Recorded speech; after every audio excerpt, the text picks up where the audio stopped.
Kúpil som tie najzaujímavejšie veci, aké vieš na internete nájsť a teraz vám ich ukážem.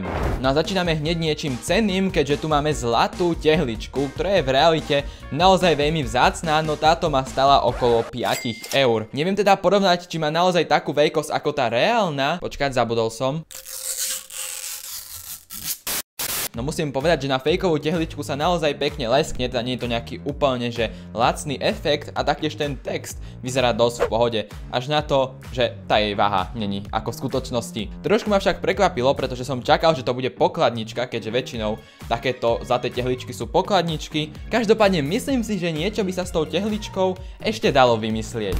Keď som videl túto vec na AliExpresse, tak som neveril, že niekto reálne niečo také predáva, no trošku ma to sklamalo, pretože namiesto tých topánok, tak mi prišli len tieto dve radlice. To nie je taký problém, pretože vzadu tak majú takto pekne upevnenie, no bohužiaľ tento tichý odhrňač snehu nemôžeme vyskúšať, pretože počasie povedalo, že nie. Tak snad na budúce. Čudujem sa, že tieto veci mi vôbec prišli, pretože išli cez polku sveta a dokopy nemajú ani cez 2 cm.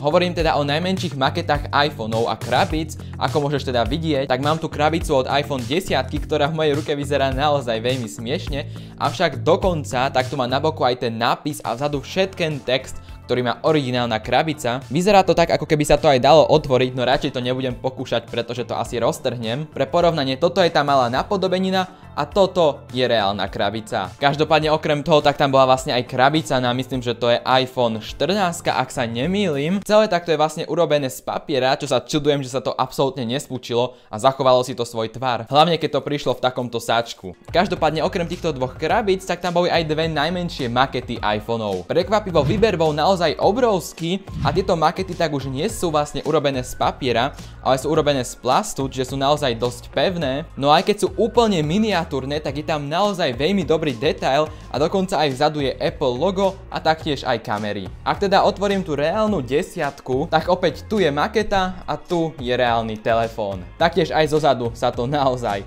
dosť podobá, aj keď tento telefón ledva na tej kamere vidno. No a posledná miniatúra tak je vlastne taktiež, myslím, že to je asi X-ko. No a tu tak som to zobral len kvôli tomu, že je to na otvorenej domovskej obrazovke.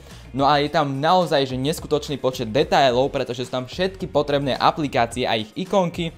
Taktiež sa tam dá aj dátum dosť dobre prečítať. Ak to priložím na telefón, tak má to veľkosť možno 1/20 reálneho telefónu, čo je fakt crazy. Myslím, že táto vec je naozaj skvelá pre ľudí, ktorí často hrajú počítačové hry a majú pritom často nervy, pretože je to obrovský antistresový button a teda konkrétne Enter. Ako môžeš vidieť, tak je to reálny tvar klávesu, akurát je tak možno 50 krát zväčšený. Celé tak je to mäkké a dovnútra ide celý čierny kábel. Tu môžeš vidieť porovnanie s mojou rukou, no a hore keď potom stlačíš, tak to vydá celkom hnusný zvuk. Každopádne sa to dá normálne zapojiť do počítača a malo by to fungovať, takže to poďme skúsiť. Mám tu teda ten kláves, no a je o poznanie väčší ako normálny Enter, no každopádne poďme ho zapojiť. Mám tu takto online počítadlo, kde keď na normálnej klávesnici budem stlačať hociaké písmenko, tak to vlastne takto pekne ráta. No keď teraz zoberiem tento gigantický Enter, tak poďme na to, 3, 2, 1 a naozaj to funguje. Ako môžeš vidieť, tak ja vlastne stlačam iba ten Enter a ono to úplne pekne počíta aj tie ďalšie kliknutia. Keďže to má byť ešte vlastne antistresové, tak nejaké takéto poriadne kliky by mali byť úplne v pohode. Za ušetrenie zničenia klávesnice nemáte zač. Táto vec bola jedna z najdrahších, aké v tomto videu sú, no ešte predtým ako ti ukážem, tak daj odber, pretože si ideme po 100 000. Díky, no a toto tak by mal byť domáci 3D holograf, ktorý dokáže projektovať rôzne vedecké experimenty. No a trošku ma zaskočilo, že to prišlo takto, pretože to treba poskladať. Každopádne vôbec neviem, ako to funguje, takže to bude sranda. Musím povedať, že návod k tomuto 3D hologramu je naozaj zaujímavý, keďže je to celé iba po čínsky a nerozumiem ani slovo. Každopádne sú tu aspoň nejaké obrázky, tak snáď to zložím, predsa len je to iba nejaké drevo, takže by som to mal zvládnuť. Prečo je tu bicykel? To je jedno, let's go. Musím povedať, že celá tá stavba tak je naozaj úplne jednoduchá, no čo je trošku problém je, že je to celé vlastne urobené z nejakého tenkého dreva a tak sa bojím, že keď trošku viac zatlačím, takže to celé pukne a bude s tým iba robota naviac. Najprv tak som to drevo vlastne musel stade povytlačať, No a teraz tak mám zatiaľ takúto klietku skoro hotovú. V nej tak vlastne potom tu by sa to malo nejako premietať, pričom stále vôbec neviem ako.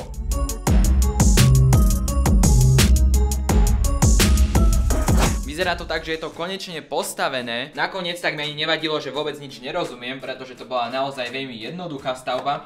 No každopádne nechápem, na čo tu mám tento bicykel, keďže vôbec ani v návodení spomenutý, ani na ich stránke, proste tu je. Možno je to k nejakému inému baleniu, neviem, ťažko povedať, no každopádne poďme to otestovať.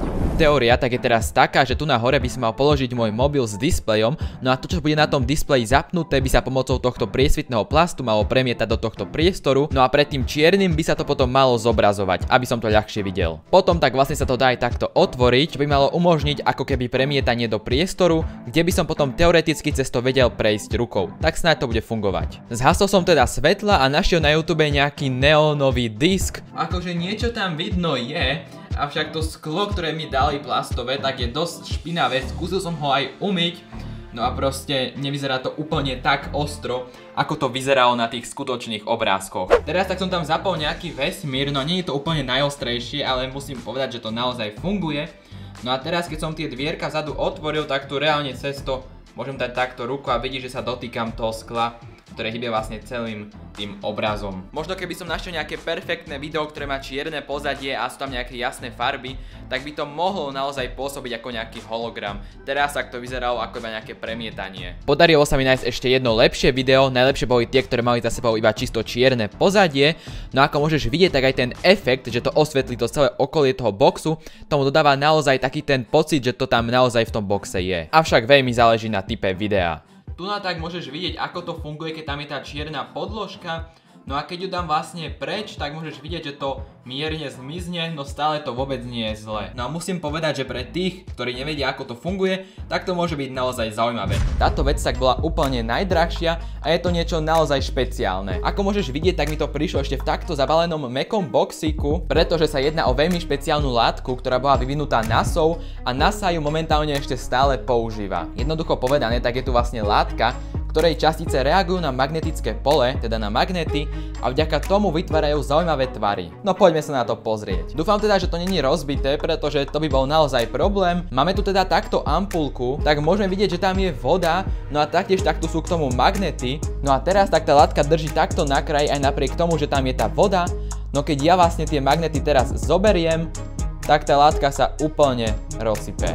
Tu na tak mám tú látku, ktorá sa momentálne tvári v tej vode ako normálny prášok, hej. Keď to proste takto pomiešam, tak je to proste zrazu celé čierne. Teraz tak môžeš vidieť, že je to úplne ako nejaký piesok na dne. Avšak všetko sa zmení, ak ja zoberiem tento maličký magnet, pretože aj keď je to takto na dne, tak keď ho pripnem sem, tak môžeš vidieť, ako sa úplne všetko k nemu snaží dostať. A kým to takto budem hýbať, tak to celé pôjde za tým magnetom. Môžeš tu vlastne vidieť aj také pichliače, ktoré to vlastne vytvára na tej opačnej strane. No a celkovo tak je zaujímavé sledovať, ako keď ten magnet dám preč, tak sa to úplne rozsype.